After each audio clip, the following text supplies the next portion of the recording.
welcome. We are back again with our spotlight on G20. On the show today, stand by for an exclusive conversation with the Comptroller and Auditor General of India, Girish Chandra Murmu, on the first meeting of the Supreme Audit Institutions of G20 countries in Guwahati. G20 aims to empower the Supreme Audit Institutions of the G20 countries to be ready for future challenges in a fast-changing world. Also on the show today, takeaways from the second and final day of the National Youth Conclave under Youth 20 in New Delhi and preparations ahead of the second Education Working Group meeting in Amritsar city of Punjab. I'm Munmin Bhattacharya. First up, the top stories. Deliberations conclude at the first G20 or Supreme Audit Institutions 20 meeting in Guwahati. Comptroller and Auditor General of India Girish Chandra Murmu says the functioning of Supreme Audit Institutions does not have to be limited to oversight responsibilities and extends to providing guidance to governments on improving the functioning of public institutions.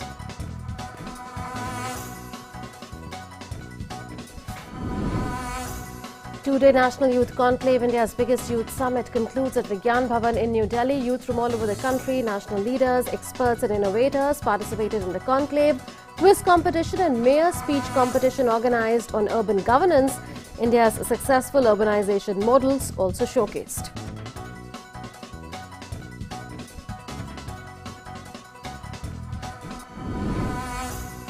Amritsar, the Golden City, gears up to host the second Education Working Group meeting and a seminar on strengthening collaboration in research and innovation from the 15th to the 17th of March.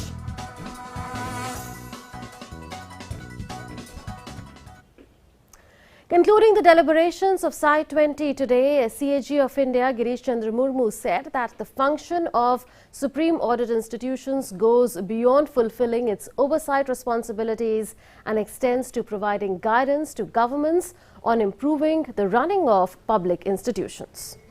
He reminded the representatives of Supreme Audit Institutions of G20 countries to respect the unique challenges that each country faces and hence their varying pace of achieving sustainable development goals across the globe. He said, like India, governments around the world are preparing their own blueprint for ocean governance, even as they learn from the shared experiences of other countries.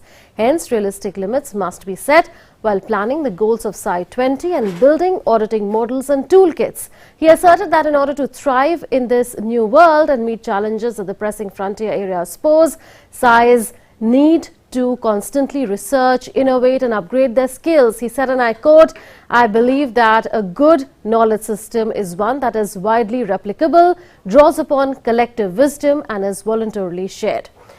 He thanked the Indonesian representative Akon Resmi Badan Pemereksa for being the founding Supreme Audit Institution of G20. At the Guwahati meeting, Indonesia called for a structured approach to audit the blue economy and for integration with SDGs. India has set the tone for sharing experiences on blue economy with its performance audit on conservation of coastal ecosystems using novel toolkits. The Accounts Chamber of Russian Federation spoke of digital transformation in public administration while cautioning about the ecological, social and technological challenges that lie ahead.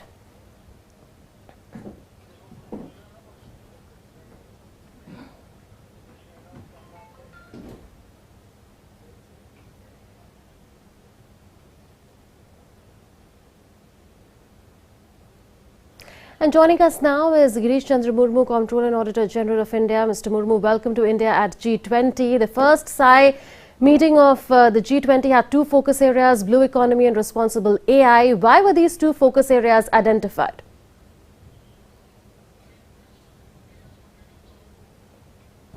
Blue economy and responsible AI are two emerging areas where we thought these are very important to be discussed at a forum like G20 under the aegis of G20. Because blue economy covers almost a very large area of economy. It contributes to the nation's GDP. It has many sectors from the fisheries to minerals to transportation to even agriculture. So it has got lot of contribution. G20 is a good forum to have some kind of an exchange of knowledge, collaboration among the Psi groups and get the experience and expertise on auditing of these areas. Similarly, responsible AI is also very important. Now almost every nation has adopted ICTs, information technology, and all the emerging technology like artificial intelligence. There are certain issues how to audit artificial intelligence, the application itself, and also how to adapt artificial intelligence by the size in auditing are also very crucial to discuss. That's why we chose these two subjects. Fair enough. Artificial intelligence is an emerging sector that has its strengths, but this sector has also raised concerns around privacy, bias, transparency and fairness. What challenges do they pose to an auditor?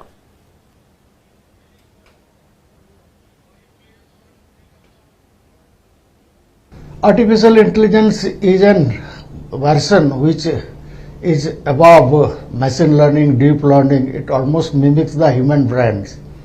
So if the data is not very secure, and if it is not very clear, and if it is there is ethical issues are there, our data collections if are not properly done, then artificial intelligence can manipulate, modify, and give certain results which may not be according to the expected line or what is desired line. So a lot of responsibility is involved in that, including the individual privacy, security, and also the issues of liabilities. So in the governance, certain clarity has to be there, because its sustainability, transparency also is required. That's why we thought of this subject, that it is an boon, but at the same time it has certain downside also. So we thought of discussing on these issues and get some kind of insight into these things and what the other Psi nations have done. So we are trying to find out and exchange the expertise on that, so that we can also gain from these kind of experiences. So there are upsides but downsides too. Is there plenty of scope and benefits of adopting AI capabilities in audit? Tell us about that. Definitely, because all the Supreme Audit institutions across the globe, they are collecting huge data, the financial data for the accounting and auditing, also the compliance data and performance audit. They collect lot of information and data. To process these things, you need this kind of emerging technologies. So the big data analytics are required. Also, certain kind of retrieval combination and audit result, what you look for, the artificial intelligence can help you in this regard. So manually it may not be possible to go through all the details and find out the real evidence, but by using this kind of technology it becomes easier, and that is also simplifies the process. Definitely, technology has its own benefits. International Center for Environment Audit and Sustainable Development ICED at Jaipur, which serves as a global training facility, has been established as a center of excellence for blue economy. You've said that supreme audit institutions must ensure that the journey of exploring oceanic resources does not follow the same path as exploitation of land followed. Will that be one of the key guiding principles for the Center of Excellence? See, a lot of sectors are involved, a lot of ministries are involved in the blue economy. Blue economy has not been comprehensively defined, but one can see that it has vast potential and it contributes to the GDP and ultimately the employment and the well-being of the people. So sustainable development of the ocean resources or the blue economy is required. So a lot of research work will be required. So the Center of Excellence was created has been created now. So to see that kind of expertise and kind of research work can take place. The ISAID has been carrying out a lot of training programs, particularly of sustainable development goals on environment auditing kind of a thing. But we want that it should be further developed into a center of excellence, so that we can have an benefit of the different research and the other experts contribution to this. Whatever from the in-house sources are there and resources are there that can be augmented by this kind of center. We can have a global outreach and have some kind of an expertise from other countries and their experiences, and the kind of scientific works have been done in these fields on maybe the energy, maybe the wind energy, the thermal energy, or the exploitation of the mineral resources, fisheries, or tackling the global warming, including the pollution issues and other issues involved in the blue economy. So we thought of creating this kind of center of excellence along with the training facility. Fair enough. But now deliberations of the first G20 meeting have concluded. Tell us about the outcomes of the meeting.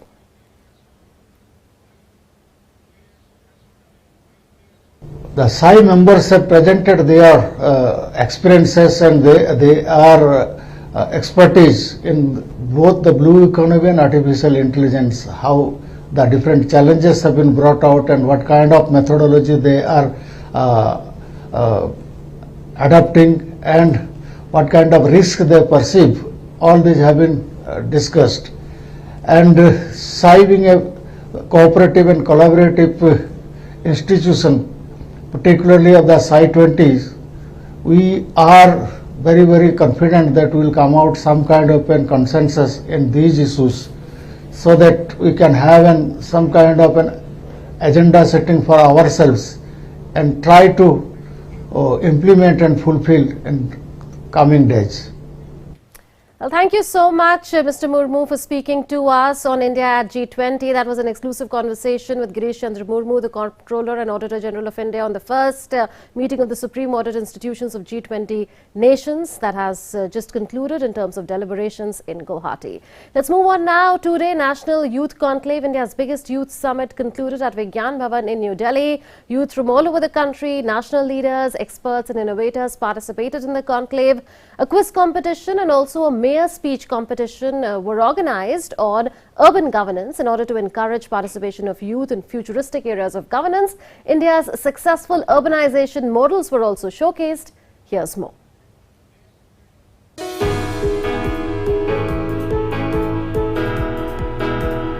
The two-day National Youth Conclave, India's biggest youth summit, concluded at Vigyan Bhavan in New Delhi. Youth from all over the country, national leaders, experts and innovators participated in the conclave organized by the National Institute of Urban Affairs with support from the Smart Cities mission of the Ministry of Housing and Urban Affairs and the Ministry of Youth Affairs and Sports. They put forth their views on urbanization and challenges in developing smart cities. This entire conclave that was organized by the government along with the other non-for-profit organizations, I guess this was one of the greatest opportunity that the youth of the country would have ever got, especially at a time when India is hosting the G20 presidency. And I believe we got to know this big message that small changes that the youth can make in their own sphere can actually create a larger impact in the coming years. A Prajatantra quiz competition on urban governance was held on the second and final day of the conclave. The quiz questions covered 6 themes: municipal finance, citizen participation, e-governance, climate change, constitution and urban governance. The theme of urban governance is crucial in the light of the fact that India is presently 35% urban and expected to be 53% urban by 2047. The future of urbanization and India's prosperity thus hinges on how well we manage urbanization process and whether it leads to a sprawling of cities or well-organized cities. Young students participated at the mayor's speech competition held to encourage and motivate them. in taking more interest in urban governance. The session was attended by mayors from different parts of India. Successful urbanization models were also showcased, such as the project of smart governance using geospatial technology in Vadodara that demonstrates how geospatial technology is revolutionizing governance and consequently taking the city to the next level of smartness. A presentation was made on citizen-centric project Socially Smart Bhubaneswar by IIT Kharagpur. It threw light on the city's innovation and ideas on making it a livable and healthy place. The project transformed the city into a socially smart city by focusing on equality, safety and prosperity in an inclusive manner. Days after the Y20 consultation meeting was held at the Symbiosis International University in Pune, track chair of Youth 20 Devansh Shah shared his experience of participating in it. This experience or this Y20 summit in particular was very special for me, being an alumnus of this beautiful university, and it's sort of like coming back home. So that made it even more special for me. But apart from that, we had some wonderful discussions today, and even the ideas and the questions that we got from the students were really insightful, pinpointed, and they really have the potential to make some impact on the global scale. So very happy with the summit that happened here today. Meanwhile, in London, Y20 India representative Falit Sijaria discussed the negotiation process, bilateral partnership and youth engagement process in the UK with respect to India's G20 presidency, with Sophie Daoud, CEO of the Future Leaders Network, the official Y20 organizing committee of the United Kingdom.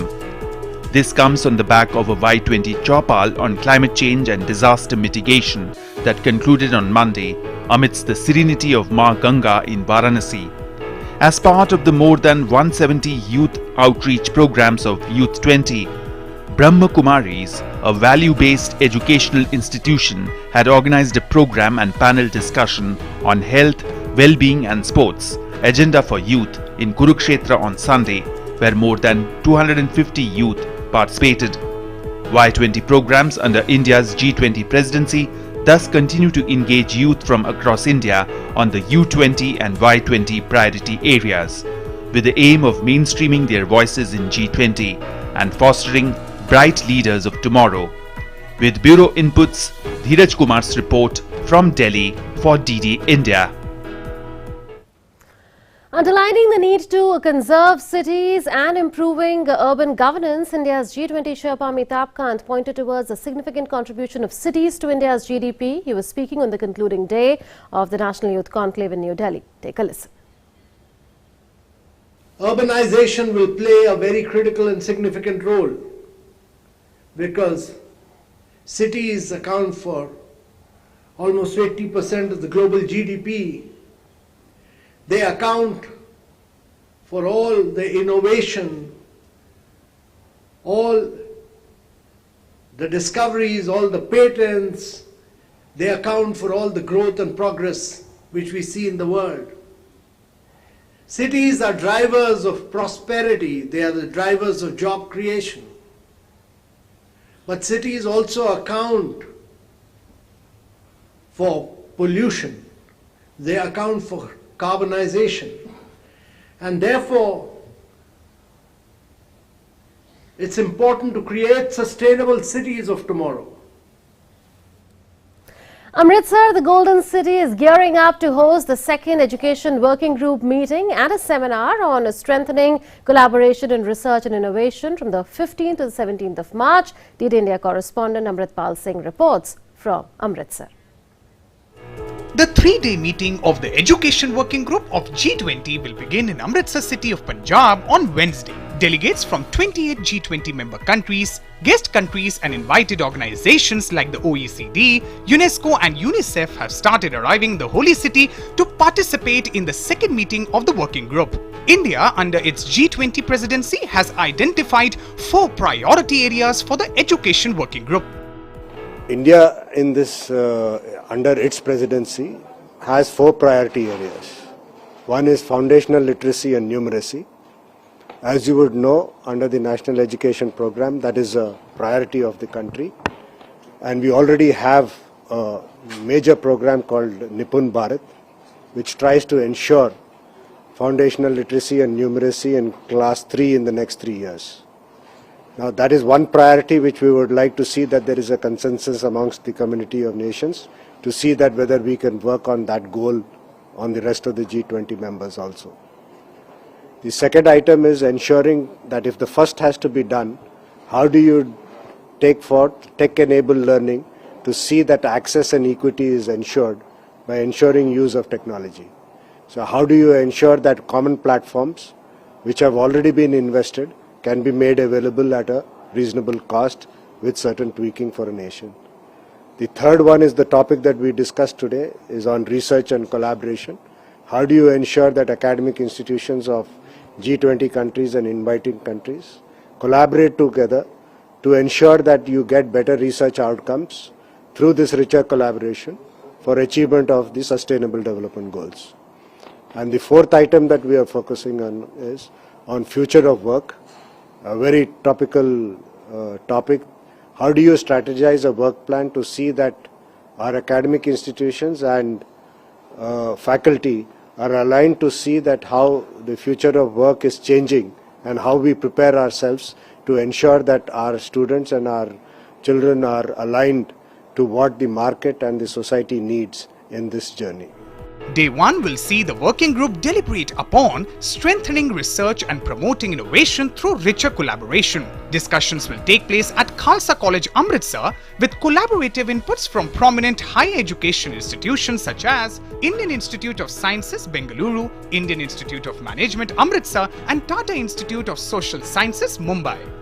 A multimedia exhibition of disruptive technologies and innovations will also be organized on the sidelines of the seminar. It will present the best practices in research, innovation, collaboration, and partnership. There will be more than 90 stalls at the exhibition, and these stalls will encompass startups and technologies from India and G20 member nations to get a feel of the global scenario of innovations for the betterment of humankind. UAE, China, Saudi Arabia, National Skill Development Corporation, NCRT, National Book Trust, Indian Knowledge Systems Division, and several startup initiatives will participate in the exhibition. The exhibition will also be open to local institutions, students, academicians, and researchers, and has generated a lot of excitement in local students. NCC Cadet in NCC, and we NCC Cadets are preparing for this G20 meeting.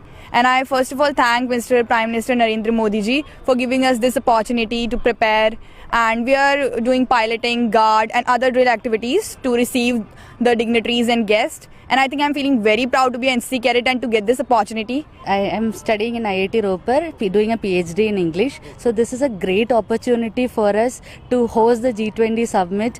Everybody from the world is coming, and we are working day in and day night, but we are not exhausted. We are so excited to meet everybody. We are doing exhibition, we are conducting seminar, interesting talk in education. So being from IIT, being a part of education committee is so exciting to us. On the final day of the meeting, the delegates will be taken to Golden Temple, one of the most prominent spiritual sites in the country. Guru Ki Nagari, as the holy city of Amritsar is called, is all geared up to host the second Education Working Group meeting. This working group tries to shape the contours of an education agenda which is more inclusive, tech-enabled, and tries to promote capacity building in both academics and research. With my colleague Shishu Sharma and cameraman Sanjeev Kumar, this is Amritpal Singh for DD India in Amritsar. So now you know that the second Education Working Group meeting begins tomorrow in Amritsar city of Punjab. We leave you with these visuals that will give you a taste of Punjab. Take a look. Namaskar. Always welcoming. The vibe of Punjab is larger than life.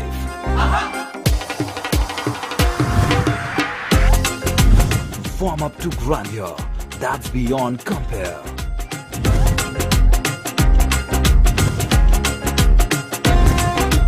And history that's dotted with tales of bravery. Smiling soul of India, where music, art, cuisine and culture comes together. to create an unforgettable impression. Punjab is all set to win your hearts with its unique and colorful extravaganza.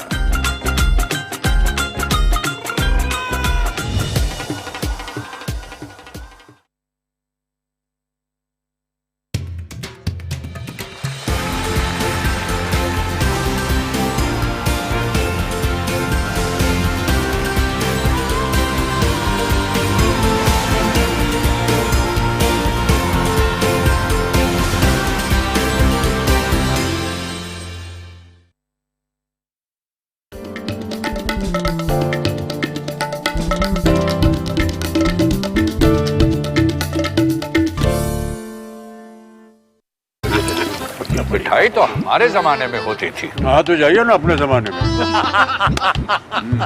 Romance तो हमारे जमाने में होता था। Payment भी उसी जमाने का है। अरे भैया डिजिटल पेमेंट करना सीखे नए जमाने। इजी सेफ एंड फास्ट है। हमने तो इनको डिजिटल पेमेंट करना सिखा दिया। आपने ये सेल्फी लेते हैं, ये हमारे जमाने का है। आरबीआई कहता है कि डिजिटल पेमेंट अपनाओ, औरों को भी सिखाओ।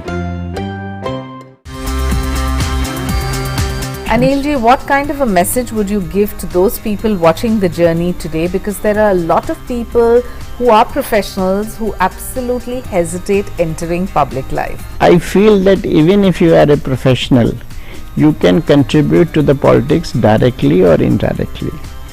In Parliament also, I have seen the professionals, the lawyers, the engineers, the doctors, they are contributing more. For the overall development of the country, we need that come from every field.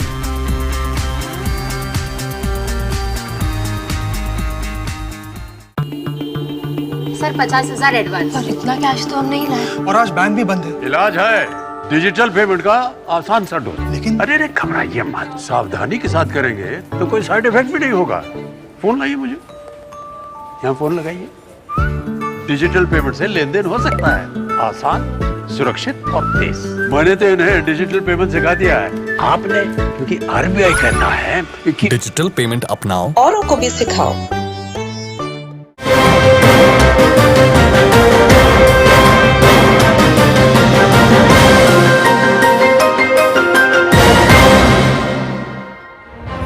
Hello friends, good to see you again on In Conversation. Today we are meeting Kabir Bedi, the man who made a mark with his acting skills, not just in Indian cinema, but also made a career in Hollywood where he was a sensation, and of course he was a superhero in Europe. दुश्मनी को खत्म करने का एक और भी तरीका है रणधीर, दुश्मन को खत्म कर दो। मीरा कहाँ है? वो क्या है ना काली, मीरा बहुत प्यार करती है तुझसे। यहाँ होती तो तुझे और तेरे बाप को मरते देख नहीं पाती।